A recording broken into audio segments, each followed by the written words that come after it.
It began with things so subtle, I almost didn't notice them at first. Looking back now, I feel stupid for not connecting the dots sooner. But when you've built your life on trusting someone, the idea of betrayal doesn't even cross your mind. Sarah and I had been married for 10 years. We were partners in every sense of the word. She was my best friend, my confidant, the woman I'd promised forever to. She was the mother of our 2 kids, the glue holding our family together. I had no reason to doubt her, no reason to think she'd ever stray. And maybe that's why I didn't see it sooner. I wasn't looking for cracks in the foundation. But then they started to appear. The first thing was her phone. It used to sit on the kitchen counter, the coffee table, or the nightstand, wherever she happened to leave it. She wasn't the kind of person who guarded her tech. If anything, I'd sometimes tease her about how careless she was with it, leaving it unlocked and wide open. But all of a sudden that changed. At first it was subtle. She started carrying it everywhere, tucking it into her pocket even when she was just moving from the kitchen to the living room. Then it started showing up on the counter face down, every single time. When I asked her about it, she shrugged. "I dropped it last week," she said casually. "I don't want the screen to get scratched again." I nodded like that made sense even though it didn't sit right with me. Then came the password. "What's with the password?" I asked one evening, more curious than accusatory. She barely looked up from her tea. "Everyone has passwords these days, Mark," she said, like I was some clueless caveman who didn't understand modern technology. "But you've never used one before." "Exactly," she said with a small laugh. "It's about time, don't you think?" Her answer wasn't unreasonable. It wasn't defensive or angry. But it still felt off. I couldn't explain why, but something about it didn't sit right in my gut. Then there were her absences. Sarah had always loved yoga. It was her way of unwinding, of finding balance after a long day of teaching and dealing with the kids. I encouraged it even. Everyone needs an outlet. But lately yoga had gone from an occasional thing to practically a second job. "I'm heading to yoga," she'd call out as she grabbed her mat and keys. "Again?" I'd reply without thinking. "It's been a rough week," she'd say with a sigh. At first I didn't mind. If anything, I admired her commitment to something she loved. But as the weeks went on, it felt like these classes were getting longer. She'd leave before dinner and sometimes wouldn't be back until well past 9. "What are they teaching you over there?" I joked one night when she came home late. She froze for a second before smiling. "Oh, we were just chatting after class," she said. "A few of us went out for tea. Nothing major." I wanted to believe her. I really did. Then there was her wardrobe. Sarah had always been sensible when it came to clothes. We had a budget and she stuck to it. But now she was coming home with bags from designer stores, holding up dresses that cost more than our monthly groceries. "What do you think of this one?" she asked one evening, twirling in front of the mirror. It was a sleek black dress with a plunging neckline, something I'd never seen her wear before. "You look great," I said honestly. "But isn't it a little pricey?" She waved me off. "You deserve to spoil yourself sometimes," she said as if that explained everything. Maybe I could have chalked it up to her needing a change. People grow, they evolve. But when I added it all together, the phone, the absences, the clothes, it started to paint a picture I didn't want to see. Still, I tried to ignore it. I told myself I was overthinking, that Sarah was just going through a phase. But the truth has a funny way of forcing itself into the light. It happened on a Tuesday night. Sarah had gone to bed early, complaining about a headache. I stayed downstairs, cleaning up after dinner and scrolling through some emails. Her laptop was on the counter, still open from earlier when she'd been working on something. I reached over to close it, but just as my hand touched the lid, a notification popped up. It was a message from someone named David. "Can't stop thinking about the way you smiled at me today. Wish you were here instead of with him." For a moment I just stared at the screen. My brain refused to process what I was seeing. The words blurred together and I had to blink a few times to make sure I wasn't imagining things. But there it was, plain as day. With him. The him was me. The message stayed on the screen for what felt like an eternity, taunting me, daring me to confront the truth. I felt like my chest was caving in, like I couldn't breathe. Eventually the screen dimmed and the notification disappeared. I wanted to scream, to march upstairs and demand answers, but I couldn't move. My legs felt like lead, my hands trembling as I closed the laptop and leaned against the counter. Everything was spinning. The phone, the yoga, the new clothes, all of it suddenly made sense. And all of it pointed to one undeniable fact. Sarah was cheating. I didn't confront her that night. I didn't trust myself not to lose it completely. Instead, I stayed up long after she'd fallen asleep, sitting in the dark with a glass of whiskey and 1,000 thoughts racing through my head. By the time the sun came up, I had made a decision. If Sarah was hiding something, I was going to find out. Every last detail. The morning after that message from David, I woke up feeling like I hadn't slept at all. My head was pounding, my stomach felt like a lead weight, and every time I looked at Sarah, all I could think about was that text. She was in the kitchen when I came downstairs, dressed in her usual joggers and sweatshirt, her hair pulled back in a messy ponytail. She was sipping coffee and scrolling through her phone, humming softly to herself. "Morning," she said without looking up.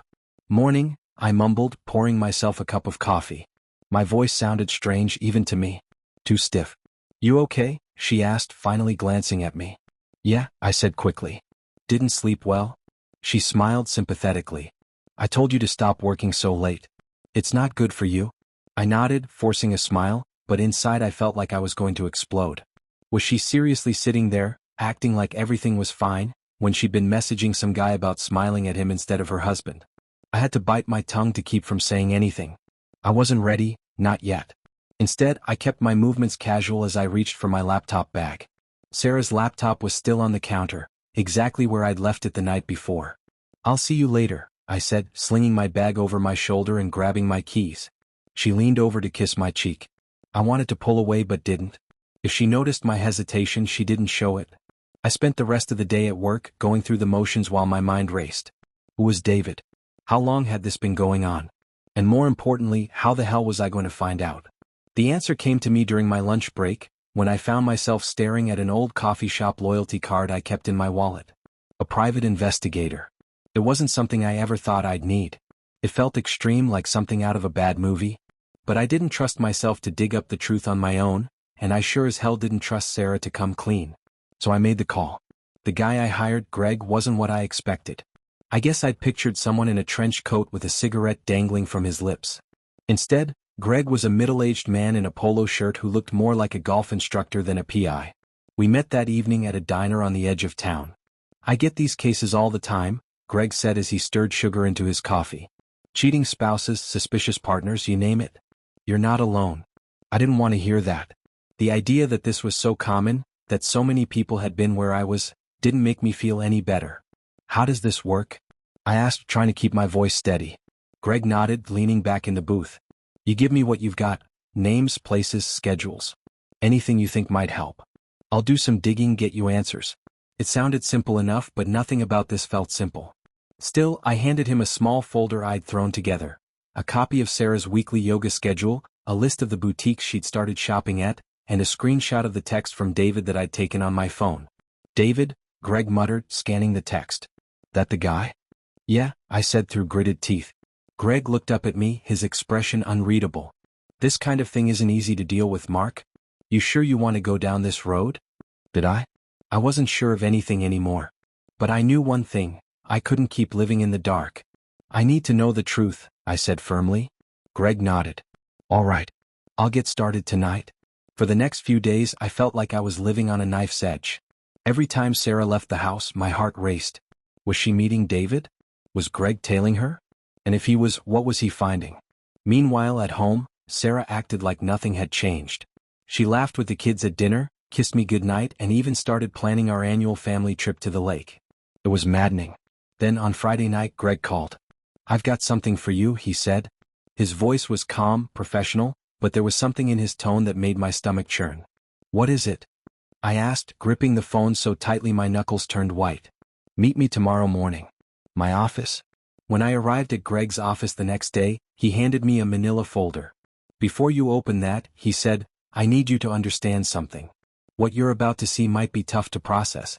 I didn't reply. I just opened the folder. Inside were photos. Dozens of them. Sarah at a restaurant, sitting across from a man I didn't recognize.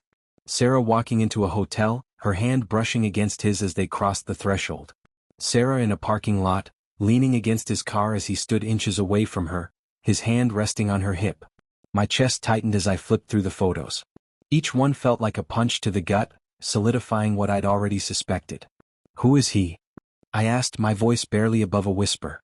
"His name's David," Greg said, handing me another sheet of paper. I did some digging.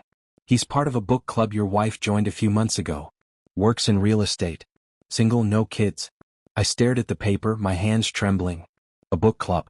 That was her excuse for the nights she wasn't at yoga. I could almost hear her voice in my head, laughing as she told me how much she loved discussing novels with her new friends. I felt sick. "What do you want to do?" Greg asked gently. I didn't have an answer for him. Not yet. All I knew was that I wasn't ready to confront Sarah, not until I had every piece of the puzzle. "Keep digging," I said finally. "I need to know everything." Greg nodded. "You've got it?" As I drove home that morning, my mind was a mess of emotions. Anger, heartbreak, disbelief. But underneath it all, something else was starting to take root. Determination.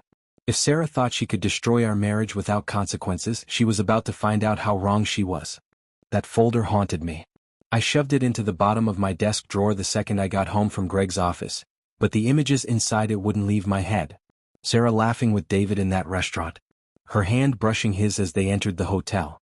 The way they stood so close in that parking lot, like there was no world outside of them. Each photo felt like a knife, carving away at everything I thought I knew about my wife. But I couldn't let myself fall apart. Not yet. I had a plan to figure out, and I wasn't going to make a move until I was absolutely sure of every detail. That weekend was torture. Sarah spent most of Saturday out shopping with friends. I stayed home with the kids, pretending everything was fine. When she got back, she was glowing, carrying bags filled with clothes I hadn't approved and didn't care to see. "You should have come with me," she said, kissing me on the cheek. Her voice was light, carefree, but it only made my stomach churn. "Maybe next time," I said, forcing a smile. She didn't notice the tightness in my voice. She didn't notice the way I avoided her eyes. Or maybe she did and she just didn't care. On Sunday she made pancakes for the kids like she always did. She laughed at their messy faces, wiped syrup off their cheeks, and gave me a look that used to make my heart swell. Now, it just made me wonder how long she'd been lying to me. By Monday morning I was ready for answers. Greg called me in the middle of the day, his voice clipped and professional. "I've got more for you," he said. "Good or bad?" I asked, though I already knew the answer. "I think you should come in," he said. I met Greg in his office that evening, my stomach twisting into tighter knots with every step. He handed me another folder, thicker this time. "Mark," he said, his tone softer than before. "You're not gonna like what's in here." I didn't say anything. I just opened the folder. The first thing I saw was a printed schedule marked with times and locations. Each entry corresponded to one of Sarah's supposed yoga classes, her book club meetings, or her late nights helping friends. Next to each entry was a note: hotel, restaurant, hotel. The notes blurred together as I flipped through the pages. There were more photos too, Sarah and David together, always too close, always looking like they were on top of the world. One picture in particular made my blood boil. They were sitting on a park bench, Sarah's head resting on David's shoulder. He was smiling down at her like she was his. Like she'd always been his. The thought made my hands shake. "She's been meeting him pretty regularly," Greg said, breaking the silence. "Hotels mostly, but also a couple of restaurants and parks. It's not just physical, Mark. It's emotional too." His words hit me like a freight train. I'd suspected as much, but hearing it out loud made it real in a way I wasn't ready for. "How long?" I asked, my voice hoarse. "For months," Greg said. "At least. Could be longer. 4 months. 4 months of lies. 4 months of sneaking around, of using yoga and book clubs as excuses to cheat." I clenched my jaw, staring at the folder as Greg kept talking. "I also found some texts," he said. "I wasn't sure if you wanted to see them, but—" "Let me see." He handed me a stack of printed messages. Some were short, flirty exchanges. Others were longer, more intimate. "David, I can't believe we've been doing this for 4 months. Feels like I've known you forever." "Sarah, me too. You make me feel things I didn't think I'd feel again." I had to stop reading. My chest felt like it was about to explode. "Are there more?" I asked. Greg hesitated. "A few. But Mark, maybe it's better if—" I said, "Let me see them." He handed me another page. This one was worse. "David, do you ever think about what it would be like if we didn't have to hide?" "Sarah, all the time. But I don't know if I'm ready to leave yet. The kids, it's complicated. David, I'd take care of you. You know that, right?" "Sarah, I know." I couldn't breathe. The folder slipped from my hands and fell onto Greg's desk. Papers scattered everywhere, but I couldn't bring myself to pick them up. "I'm sorry, Mark," Greg said quietly. I stood there for a long moment, staring at the mess on his desk before finally nodding. "I need more," I said. Greg frowned. "Mark?" "I need everything," I said firmly. "Emails, phone calls, whatever you can find. I need to know how deep this goes." He sighed but didn't argue. All right.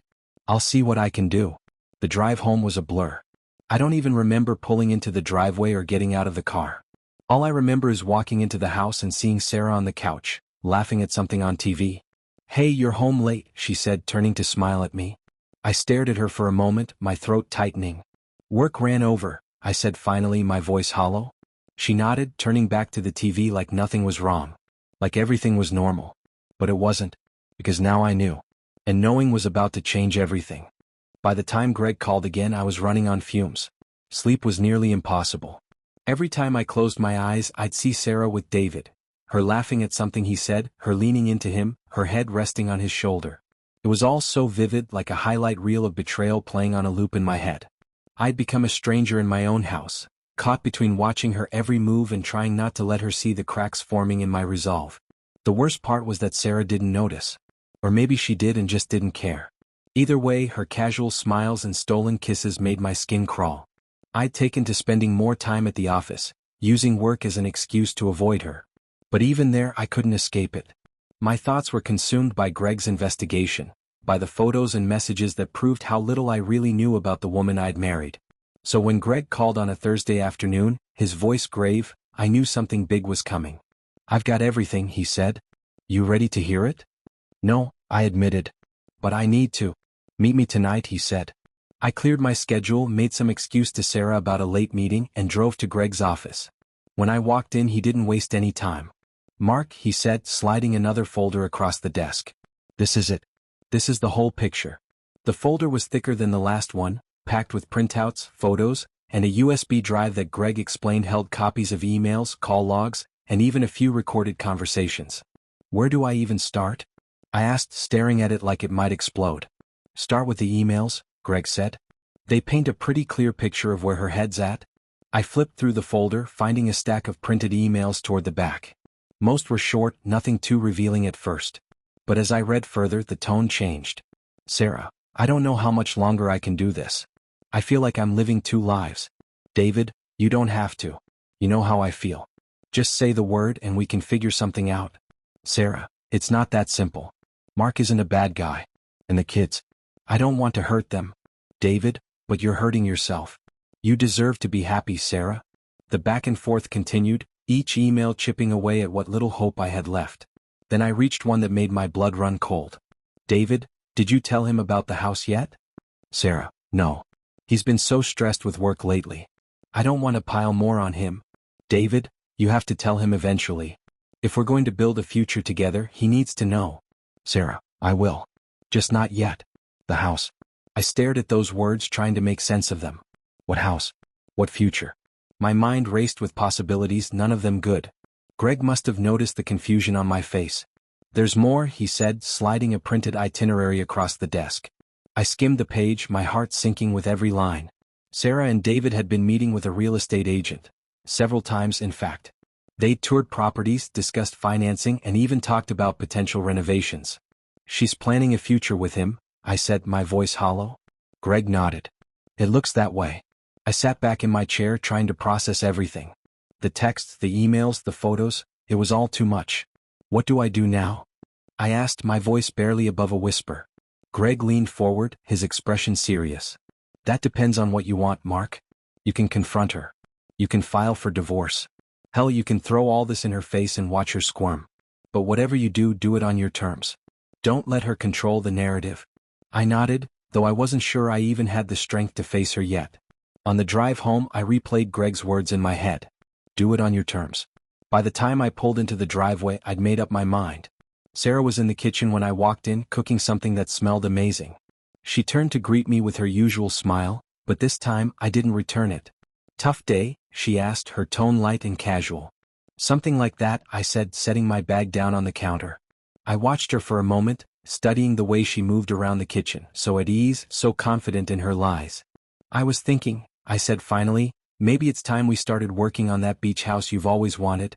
Sarah froze, her back to me, the wooden spoon in her hand hovering over the pot. The beach house? She asked, turning slowly. Yeah, I said, forcing a smile. You've been talking about it for years. Maybe it's time to make it happen.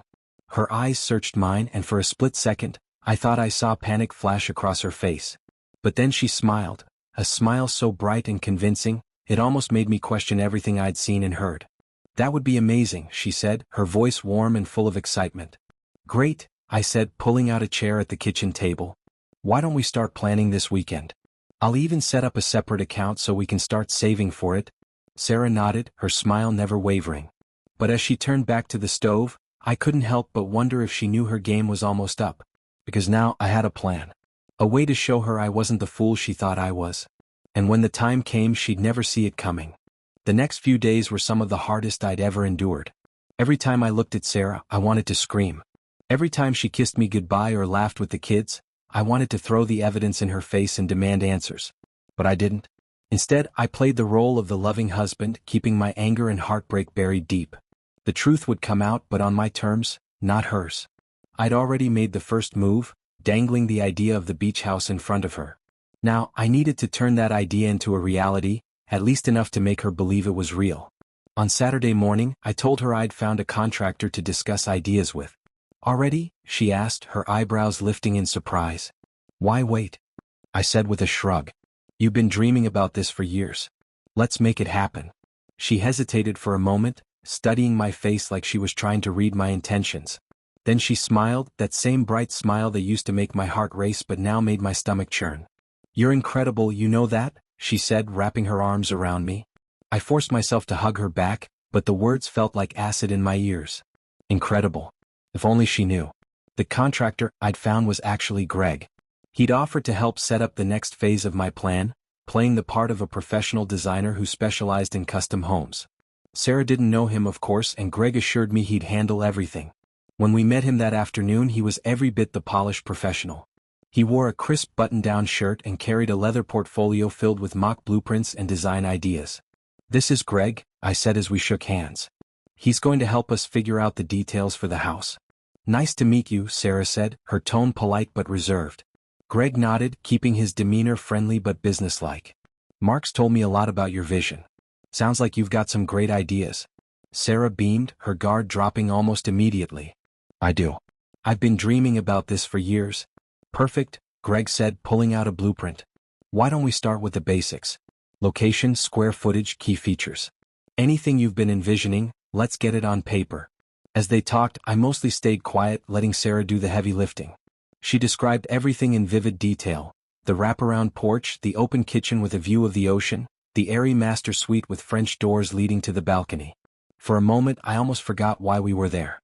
Her excitement was so genuine, so contagious, it felt like we were a normal couple planning a future together. But then I remembered David, and the illusion shattered. By the end of the meeting, we had a rough draft of the house Sarah had always wanted. "This is going to be amazing," she said as we left Greg's office. "It is," I agreed, though my tone was far colder than hers. The next few weeks were a blur of planning and subtle manipulation. I set up a separate savings account under the guise of funding the project, even transferring a sizable chunk of our joint savings to make it look official. "Should we get a lawyer to handle the account?"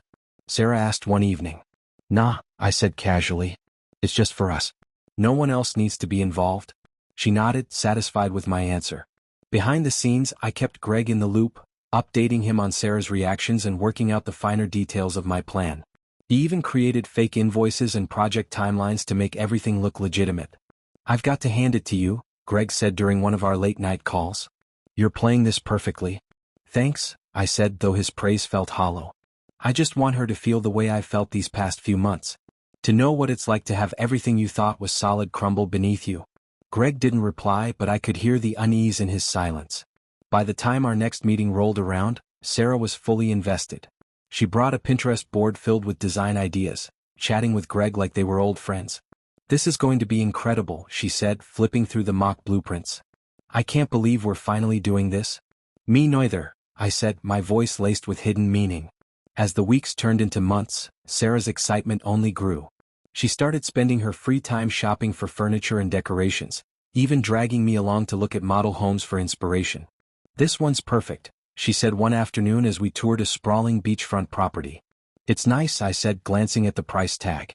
$3.2 million. A pipe dream if I'd ever seen one. "It's more than nice," she said, her eyes sparkling. "It's exactly what I've always wanted." I forced a smile, pretending to share her enthusiasm.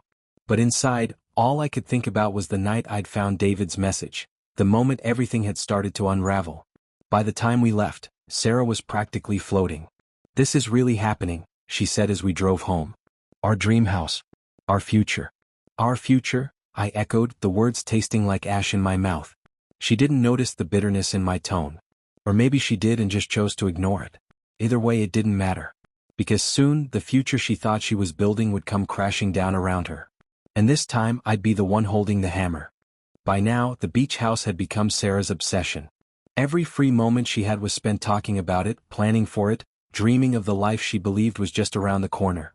"Do you think the master bedroom should have a fireplace?" she asked one evening, sitting across from me at the kitchen table. Her laptop was open, and she had a notepad full of sketches and measurements. "Whatever you want," I said, keeping my voice neutral. She grinned. "I was thinking something modern with stone detailing. Something cozy, you know? Perfect for those colder beach nights." I nodded, pretending to care about the vision she was weaving. "I know it's a lot to take in," she said, reaching across the table to touch my hand. "But this is going to be incredible for us, Mark. For the kids too. A fresh start. A real home." Her words nearly made me choke. A fresh start? With David, maybe. But not with me. The truth was, I had never felt more like a stranger in my own life. Every interaction with Sarah felt like a performance, each moment weighed down by the lies we were both pretending didn't exist. But as hard as it was to keep the act going, I knew it was worth it.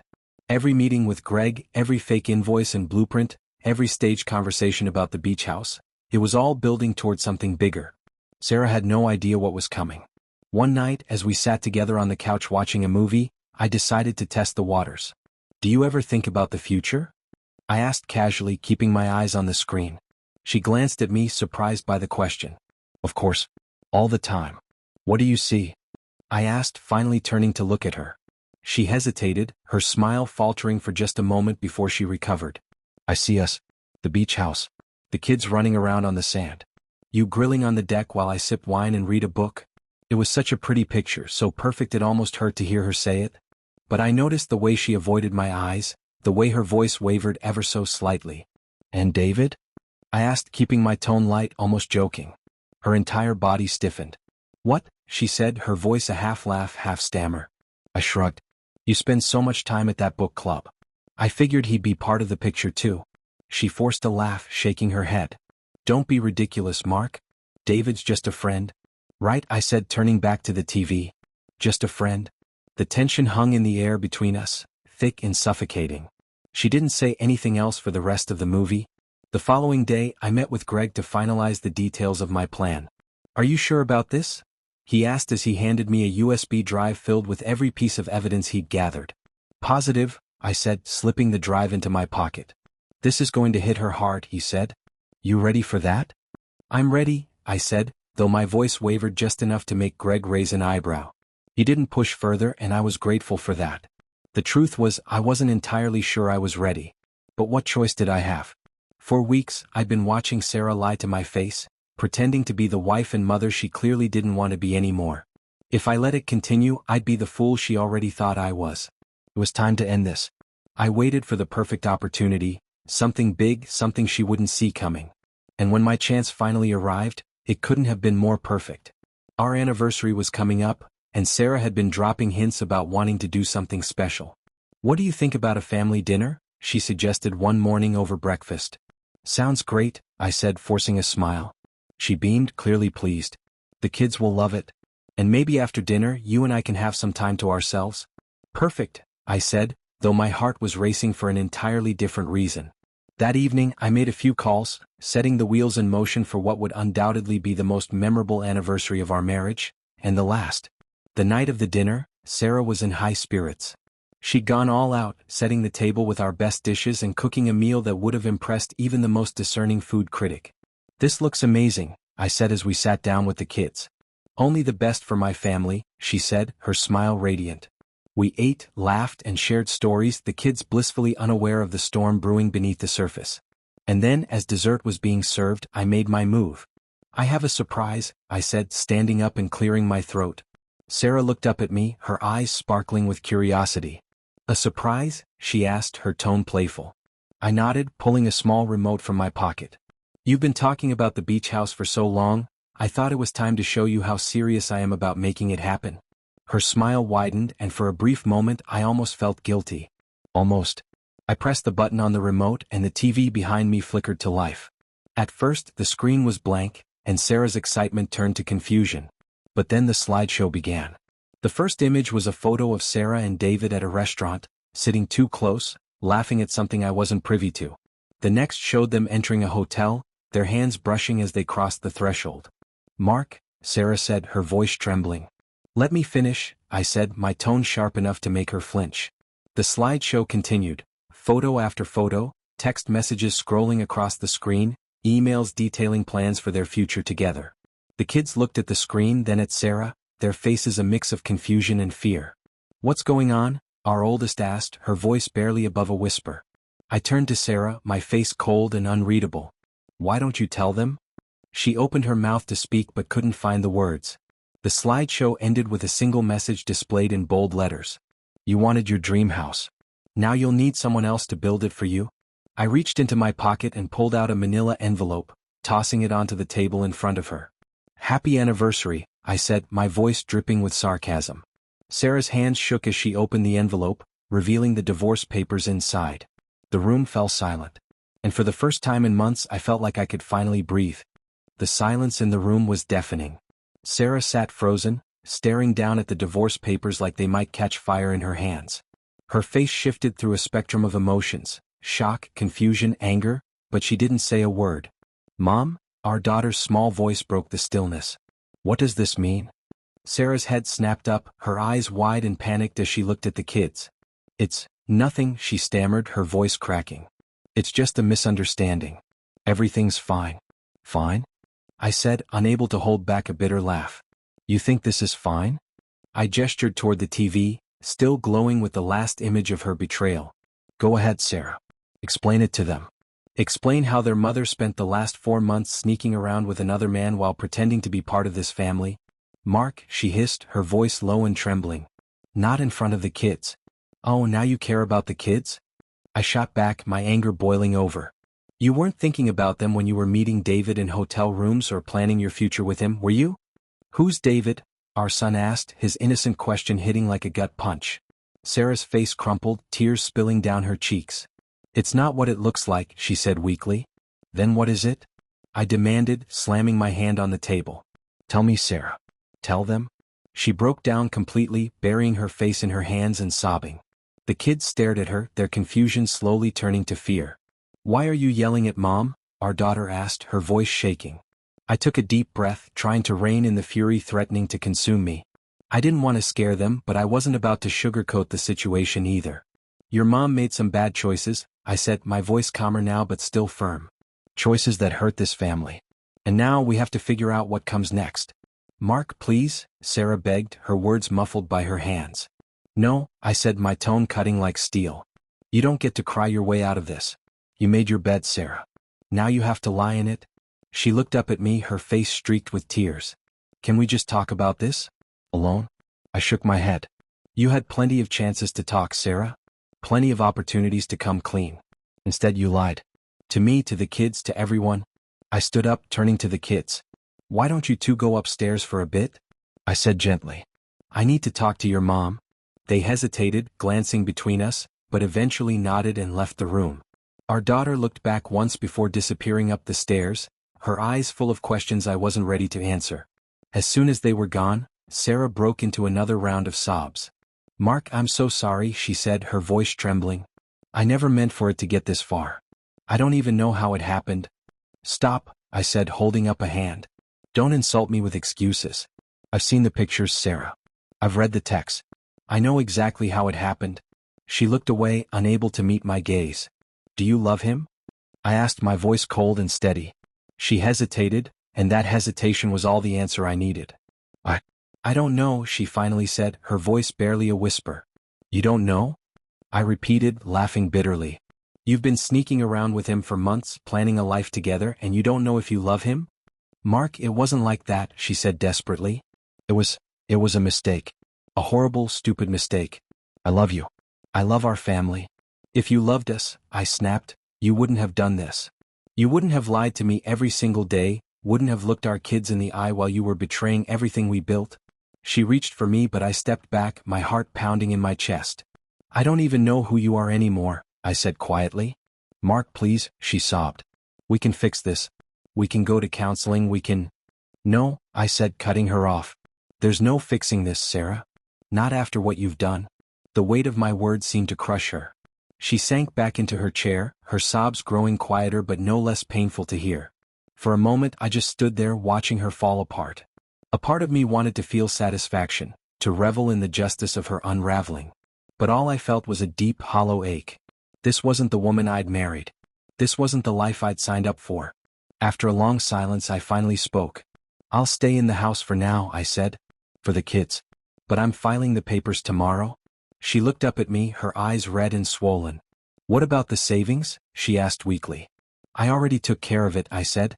The account's been emptied. I donated it to a family charity. Her mouth opened but no words came out. You wanted your dream house, I said bitterly. Well, now you'll need someone else to build it. Without waiting for a response, I turned and walked out of the room. Upstairs, I found the kids sitting on our daughter's bed, their faces pale and worried. Is everything okay? She asked, her voice small. I knelt down in front of them, forcing a smile I didn't feel. It's going to be, I said. I promise. But as I held them close, their little arms wrapping around my neck, I couldn't help but wonder if that promise was one I'd actually be able to keep. The first night after the confrontation was unbearable. I couldn't stay in the house, not with her under the same roof. I ended up crashing on the couch in my office, staring at the ceiling while the events of the evening replayed in my mind. Every sob, every excuse, every lie Sarah had told me echoed like a broken record. The look on the kids' faces when they realized something was wrong, that look was the hardest part. I was supposed to protect them, to shield them from the ugliness of the world. But now, thanks to Sarah, that ugliness was sitting in our living room. By morning I had made a decision. I wasn't going to let this destroy me, or the kids. If Sarah wanted to torch our marriage, fine. But I'd be damned if I let her ruin our family. When I came back to the house, Sarah was in the kitchen, her face pale and her eyes swollen. She looked up when I walked in, hope flickering in her expression. Mark, she started, her voice hesitant. I'm here for the kids, I said flatly, cutting her off. Her shoulders slumped and she nodded silently. The kids were eating breakfast, their moods subdued but steady. I forced a smile as I greeted them, ruffling our son's hair and kissing our daughter on the forehead. You guys ready for school? I asked, my voice as upbeat as I could make it. They nodded and I helped them gather their things. As I drove them to school, I reassured them as best I could. Things are going to be different for a while, I said gently. But no matter what happens, your mom and I love you both more than anything. That's never going to change. They seemed to accept that, though I could tell they still had questions. I wasn't ready to answer them yet, but I promised myself I'd be honest when the time came. Back at the house, Sarah was waiting for me. We need to talk, she said. I shook my head. There's nothing to talk about. Please, Mark, she said, her voice trembling. Just let me explain. Explain what? I snapped. That you betrayed me? That you lied to me every day for months? That you were planning a life with another man while I was here raising our kids? Tears welled in her eyes, but I didn't care. I didn't mean for any of this to happen, she said, her voice breaking. But it did, I said coldly. And now we have to deal with the fallout. I don't want to lose you, she said, stepping closer. I don't want to lose our family. You should have thought about that before you started sneaking off to hotels with David, I said, my tone sharp enough to make her flinch. She didn't reply, and for a moment the silence hung between us like a heavy fog. I'll stay here for now, I said finally. But only for the kids. Once things settle down, we'll figure out the logistics. She nodded, her tears falling freely now. That night I slept in the guest room. The days that followed were a blur of paperwork and painful conversations. Filing for divorce was both a relief and a heartbreak, a necessary step to reclaim my life but a painful acknowledgement of everything I'd lost. The kids took the news better than I expected, though it still hurt to see the confusion in their eyes. I sat them down one evening, explaining as gently as I could. Mom and I are going to live apart for a while, I said, choosing my words carefully. But that doesn't mean we love you any less. We're still a family no matter what. Are you mad at Mom? Our daughter asked, her voice barely above a whisper. I hesitated, then nodded. A little, I admitted. But sometimes adults make mistakes. And sometimes those mistakes mean we have to make big changes. Our son clung to my arm, his small face pressed against my shoulder. I don't want you to leave, he said. I'm not leaving, I promised. I'll always be here for you. I wasn't sure if they believed me, but I hoped they would in time. Meanwhile, Sarah was a shadow of her former self. She barely spoke to me unless it was about the kids, and when she wasn't taking care of them, she was holed up in the bedroom. Part of me wanted to hate her, to let my anger consume me entirely. But another part, the part that remembered the woman I'd fallen in love with, couldn't help but pity her. She'd thrown away everything for a man who clearly didn't care about her. Greg had confirmed as much when he told me David had moved on, already seeing someone else. I didn't tell Sarah that. Let her figure it out on her own. Over time I started to find my footing again. I threw myself into work, focused on the kids, and leaned on the friends and family who had rallied around me. One night as I was tucking the kids into bed, our daughter looked up at me with wide, searching eyes. "Are we going to be okay, Daddy?" she asked. I swallowed hard, my throat tightening. "Yes, sweetie," I said, brushing her hair back. "We're going to be okay." And for the first time I actually believed it. Sarah and I finalized the divorce a few months later. It was bittersweet, but it brought a sense of closure I hadn't realized I needed.